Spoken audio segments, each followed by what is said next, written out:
तेज आंधी और बारिश के चलते ही रमेश के कंपनी की तरफ से भी अवकाश घोषित कर दिया था।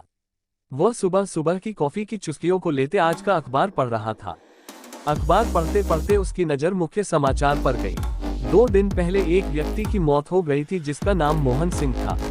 ये वही व्यक्ति था जिसने 1 साल पहले महिमा के साथ गलत काम किया था। गलत काम करने के बाद वह बहुत समय से फरार था। पुलिस इसे बहुत दिनों से ढूंढ रही थी। आखिरकार कुदरत ने उसे सजा दे दी थी।